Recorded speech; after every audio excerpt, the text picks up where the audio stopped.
Welcome to podcast kelompok 3 mata kuliah perencanaan pembangunan. Halo semuanya, selamat datang di podcast kelompok 3.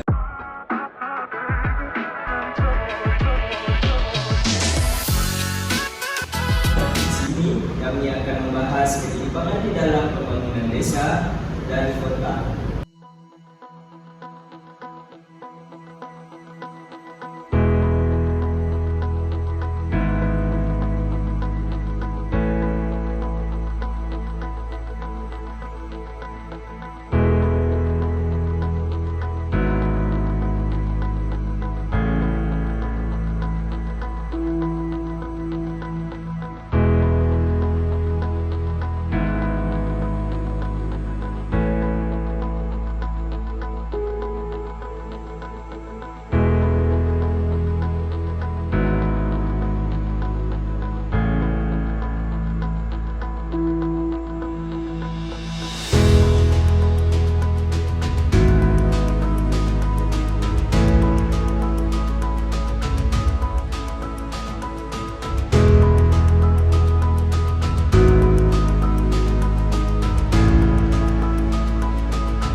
Dan melihat ketimpangan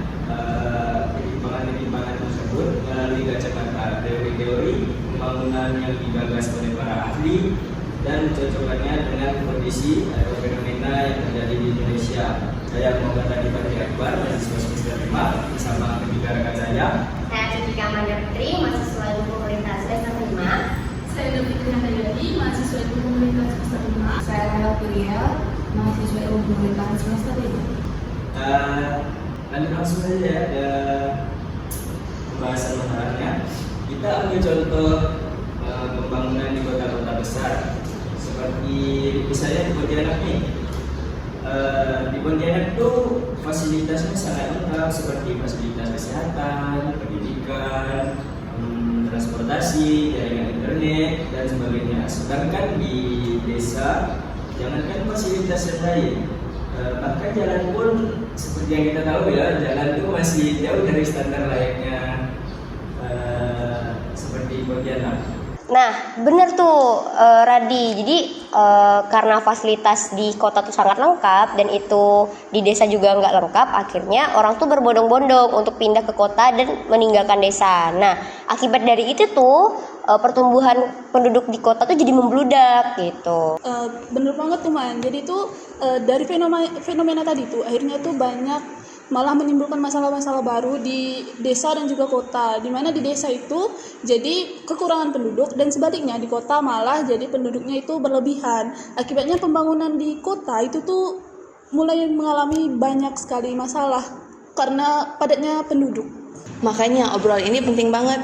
Kita pengen lihat masalah ketimpangan ini dari berbagai teori biar lebih komprehensif. Karena kalau kita cuma lihat dari satu sisi, masalahnya bakal kelihatan sederhana padahal sebenarnya kompleks banget. Oke, kita akan mulai bahas dari mana nih?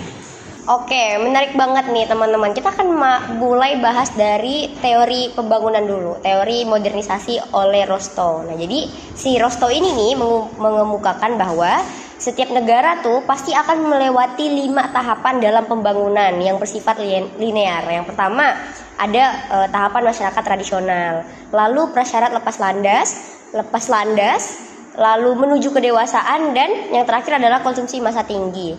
Nah, teori ini berpandangan bahwa negara-negara berkembang tuh akan dapat mencapai kemajuan jika mereka meniru model barat melalui industrialisasi. Nah, lalu urbanisasi dan perubahan sosial dan budaya. Kalau misalnya kita melihat dari kacamata teori modernisasi ini, kita lihat kondisi desa-desa kita yang ada di Indonesia itu ternyata masih ada di tahap pertama, yaitu masyarakat tradisional, seperti itu.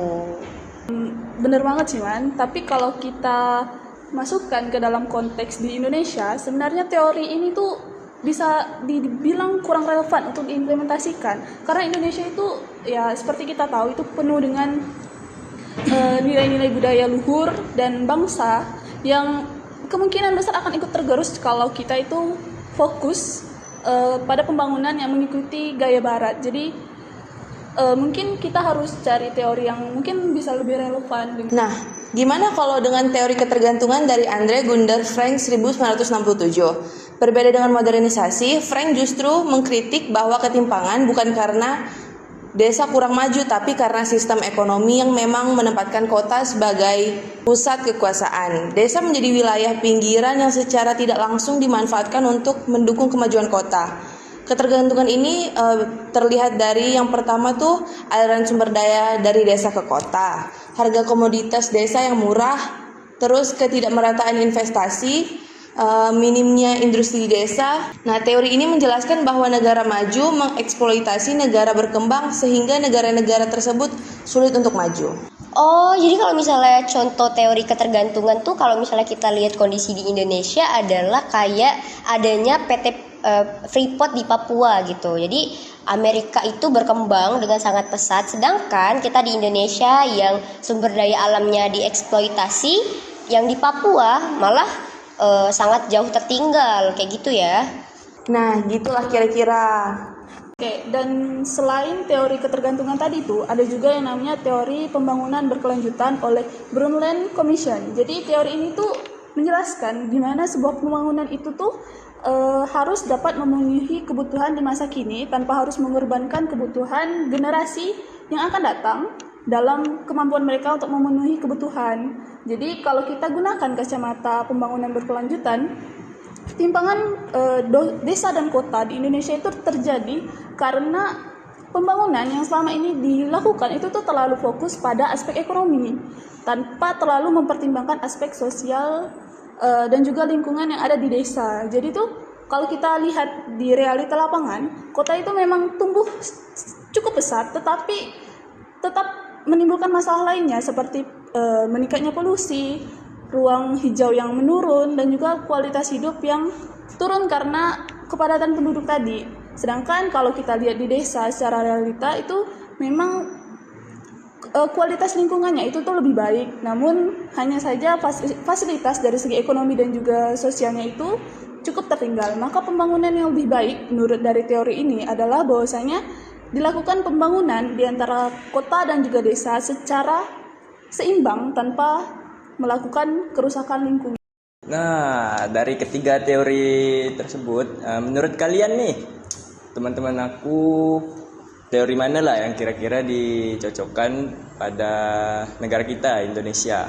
Nah, yang aku baca menurut jurnalnya PJHP yang berjudul Transformasi Kebijakan Pembangunan Berkelanjutan di Kabupaten Merauke dari Teori ke Praktik, yang ditulis oleh Syahrabuddin. Ternyata implementasi cukup baik seperti peningkatan konservasi lahan hutan dan pengelolaan sumber daya air. Program reboisasi berhasil meningkatkan tutupan hutan sebesar 15% dalam 3 tahun terakhir. Dinas Kehutanan Kabupaten Merauke 2023. Namun keberhasilan dari implementasi tersebut juga bergantung pada partisipasi aktif masyarakat dan koordinasi antar stakeholder. Jadi ternyata cukup memberikan dampak yang signifikan terhadap perubahan arah pembangunan jika diimplementasikan di Indonesia, hanya saja harus dibarengi dengan kerjasama yang efektif. Nah, dan ngomongin kolaborasi dan koordinasi nih, ini tuh juga pernah dibahas di dalam teori perencanaan, terutama teori dari Albert Watterson yang menjelaskan bahwasanya perencanaan itu adalah upaya yang terorganisir secara sadar dan juga berkelanjutan untuk memilih alternatif terbaik untuk mencapai tujuan tertentu. Nah, makna daripada terorganisir ini tuh berarti ada proses yang sistematis dan terstruktur. Salah satunya juga yang harus terorganisir di sini adalah para aktor-aktornya. Terutama aktor pembangunan itu kan pada umumnya kan terdiri dari pemerintah, masyarakat dan juga swasta yang juga harus punya ikut andil dan melaksanakan wewenang masing-masing untuk melakukan koordinasi dalam upaya pembangunan. Nah, kalau misalnya tadi Asil ngomongin soal partisipasi masyarakat, harusnya relevan ya dengan teori partisipatif gitu. Jadi menurut Bornby, partisipasi itu kan merupakan tindakan mengambil bagian. Nah, jadi dengan begitu menurut Adi Sasmita, ternyata partisipasi masyarakat itu di mana bagaimana si masyarakat ini mempunyai keterlibatan dan pelibatan masyarakat dalam pembangunan meliputi dari kegiatan perencanaan sampai pelaksanaan hingga evaluasi. Nah, lalu menurut Wilcox itu dia juga mengatakan ternyata ada 5 tahapan atau tingkatan dari partisipasi masyarakat. Nah, yang pertama tuh ada memberikan informasi, lalu konsultasi, lalu juga ada pengambilan keputusan, ada bertindak bersama, dan yang terakhir adalah memberikan dukungan.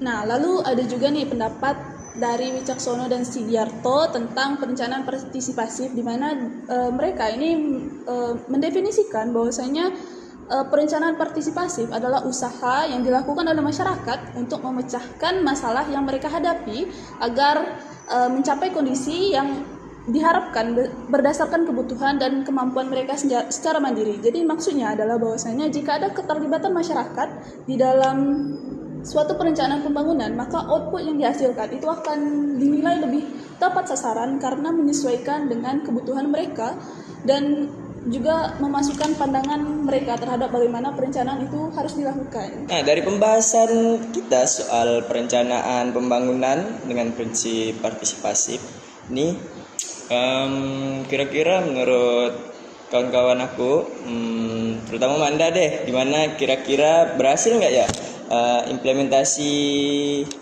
dari prinsip partisipasif ini di desa yang ada di Indonesia gitu, Mas. Oke, menarik banget nih pertanyaannya Radi. Jadi sebenarnya aku tuh baru kemarin baca jurnal dari Undip. Dia tuh ngebahas tentang perencanaan pembangunan partisipatif di Desa Surakarta, Kecamatan Suranenggala, Kabupaten Cirebon. Nah, jadi ternyata si jurnal ini nih ngebahas bahwa sebenarnya partisipasi aktif masyarakat dalam perencanaan pembangunan di desa tuh bekerja pada tahap persiapan lalu musyawarah desa karena berhasil menggali dengan dalam masalah dan kebutuhan masyarakat setempat. Jadi pada saat penggalian isunya tuh ternyata sangat dekat karena kita melibatkan masyarakat gitu pada saat mencari isu gitu kan.